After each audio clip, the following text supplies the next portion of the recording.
இந்த கதை சிரிப்பதற்கும் சிந்திப்பதற்கு மட்டுமே. பார்வையாளர் ஆகிய உங்களை காயப்படுத்துவதற்கோ கஷ்டப்படுத்துவதற்கோ அல்ல. அப்படி கஷ்டப்படுத்தி இருந்தால் மன்னிக்கவும். நாட்டை ஆண்டு கொண்டிருந்த மன்னருக்கு திடீரென ஒரு சந்தேகம் உதித்தது. உடனடியாக அமைச்சரை வரவழைத்தார். நான் இந்த நாட்டை இவ்வளவு நன்றாகவும் புத்திசாலித்தனத்துடனும் ஆண்டு வருகிறேன். ஆனால் இந்த நாட்டிலும் முட்டாள்கள் இருப்பார்கள் அல்லவா? ஆம் மன்னா. அப்படியானால் அவர்களில் முதல் 5 முட்டாள்கள் யார்? அவர்களை தேடி கண்டுபிடித்து கூட்டிக் கொண்டு வருவது பொறுப்பு என்றார். அமைச்சருக்கு ஒன்றுமே புரியவில்லை. புத்திசாலியை கொண்டு வரச் சொன்னால் ஏதாவது போட்டி வைத்து வெற்றியாளரை கொண்டு வரலாம்.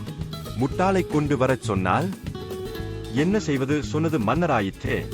சரி மன்னா என்று ஒத்துக்கொண்டார். ஒரு மாதம் நாடு முழுவதும் பயணம் செய்து 2 பேரை மட்டும் கூட்டிக் கொண்டு வந்தார். அதை பார்த்ததும் மன்னர், அமைச்சரே, உமக்கு கணிதம் மறந்துவிட்டதோ? நான் 5 பேரை அழைத்து வர சொன்னேன், 2 பேரை அழைத்து வந்திருக்கிறீர்களே. இல்லை மன்னா. முதலில் நடந்ததை விளக்க கூறுங்கள் என்றார் மன்னர். மன்னா, நான் நாடு முழுவதும் சுற்றும்போது இந்த நீல நிற சட்டை அணிந்தவன் மாட்டு வண்டியின் மேல் அமர்ந்து கொண்டு தனது துணி மூட்டையை தலைமேல் வைத்து பயணம் செய்து கொண்டிருந்தான். ஏன் அவ்வாறு செய்கிறாய் என கேட்டதற்கு, என்னை சுமந்து செல்லும் மாடுகளுக்கு வலிக்கக்கூடாது, அதற்குத்தான் என்றான். இவன்தான் நம் நாட்டின் 5வது மிகப்பெரிய முட்டாள் என்றார் அமைச்சர். சரி, அடுத்து இதோ மஞ்சள் சட்டை அணிந்த இவன் தனது வீட்டு கூரை மேல் வளர்ந்த புல்லை மேய்க்க எருமையை கூரையின் மேல் இழுத்துக் கொண்டிருந்தான். இவன்தான் நம் நாட்டின் 4வது மிகப்பெரிய முட்டாள். அருமை அமைச்சரே, அருமை. சரி, எங்கே அடுத்த முட்டாள்? அரசவையில் தீர்க்கப்பட வேண்டிய பிரச்சினைகள் எவ்வளவோ இருக்கும்போது அதையெல்லாம் விட்டுவிட்டு முட்டாள்களை தேடி கடந்த ஒரு மாதமாய் அலைந்து கொண்டிருந்த நான் தான் 3வது முட்டாள். மன்னருக்கு சிரிப்பு தாங்கவில்லை. இடைவிடாமல் சத்தமாக சிரித்தார்.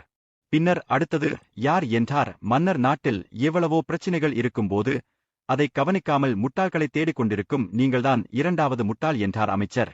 ஒரு நிமிடம் அரசவையே ஆடிவிட்டது. யாரும் எதுவும் பேசவில்லை. உமது கருத்திலும் உண்மை உள்ளது. நான் செய்ததும் தவறுதான் என ஒத்துக்கொண்டார் மன்னர்.